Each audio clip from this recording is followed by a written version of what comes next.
Bonjour, je suis Maouna Poésie, je suis autrice d'un recueil de poésie qui mêle aussi un peu de développement personnel. Il s'appelle Au-delà de nos mots.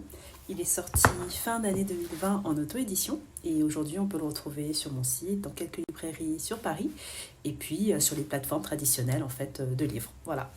Aujourd'hui je voulais donc vous parler de poésie à travers mon expérience personnelle et mes lectures. J'ai découvert la poésie comme tout le monde à l'école, à travers les Fleurs du Mal, et j'aimais beaucoup. Simplement, je trouvais que c'était peut-être pas très adapté et difficile à comprendre, difficile aussi à écrire. Et j'ai mis ça de côté pour après me tourner vers d'autres styles d'écriture, vers les nouvelles, la fiction et d'autres choses qui me semblaient plus accessibles que la poésie. Mais c'est en découvrant l'ouvrage de Ruy Picourt, donc, en anglais The Sun and the Flowers, que vous pouvez retrouver effectivement aussi en français. Moi, j'ai préféré le découvrir en anglais. C'est en lisant cet ouvrage que je me suis rendu compte que la poésie pouvait avoir une nouvelle dimension, pouvait être totalement différente, pouvait être le porte-parole de nos émotions, qu'elle pouvait être aussi être accessible, compréhensible, empathique et refléter les émotions et le quotidien de tout un chacun en fait. Et c'est ce qui m'a convaincue d'en écrire également moi-même. Donc c'est pour ça que j'ai écrit ce recueil de poésie, donc au-delà de nos mots. Et ce que je conseillerais vraiment aux écrivains aujourd'hui, c'est de ne pas se fermer à un genre littéraire. C'est vrai qu'on peut nous conseiller d'écrire dans un genre littéraire qui se vend mieux, qui est plus accessible, pourquoi pas. Mais au final, j'ai bien fait l'expérience, le fait d'essayer d'écrire autre chose, ça ne m'a pas réussi. Je suis revenue à quelque chose qui était simple, qui était plus facile pour moi, qui était plus fidèle aussi à ce que j'avais envie de transmettre comme message. Et c'est vrai qu'après, dans les ventes au quotidien, c'est plus difficile, c'est plus compliqué, surtout que je passe par l'auto-édition. Mais je ne regrette pas cette expérience. Donc si j'ai un conseil pour les écrivains parmi vous qui regarderaient cette vidéo, écrivez ce dont vous avez envie, quel que soit le genre, même si ça peut prendre du temps. Appréciez ce moment, appréciez cette découverte et puis dites-vous aussi qu'à tout moment vous pouvez changer d'avis. Vous pouvez revenir à un autre genre littéraire, vous pouvez écrire dans plusieurs genres littéraires différents.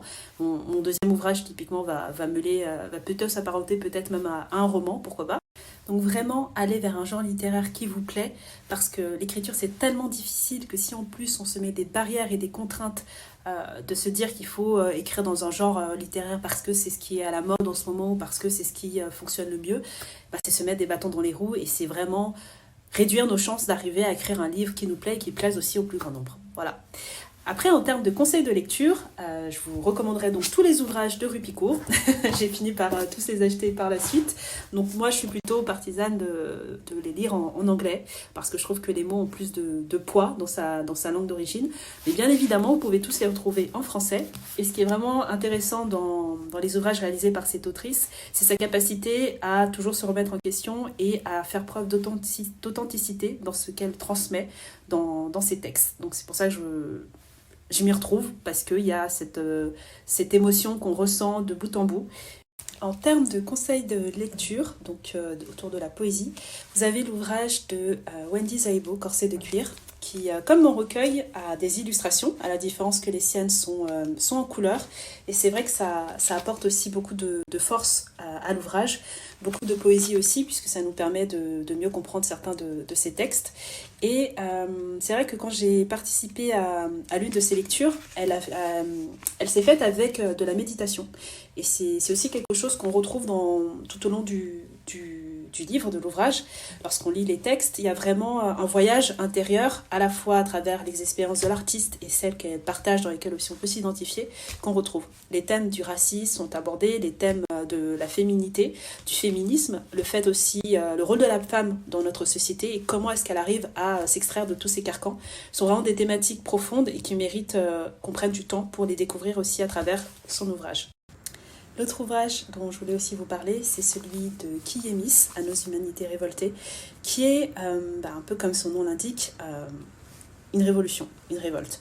C'est un recueil de textes politiques dénonçant la déshumanisation de la femme noire, mettant en lumière les challenges, les clichés dont elle est toujours affublée, les difficultés qu'elle rencontre dans son quotidien.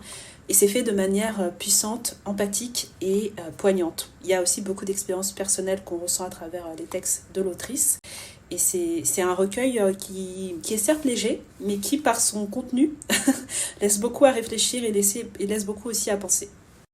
Le dernier ouvrage dont je voulais vous parler est celui d'Anaëlle Jonat, Mourir avec Paris, qui est aussi un recueil de textes illustrés, un peu dans le même genre que Rupicourt, donc elle a fait des illustrations de ses mains également.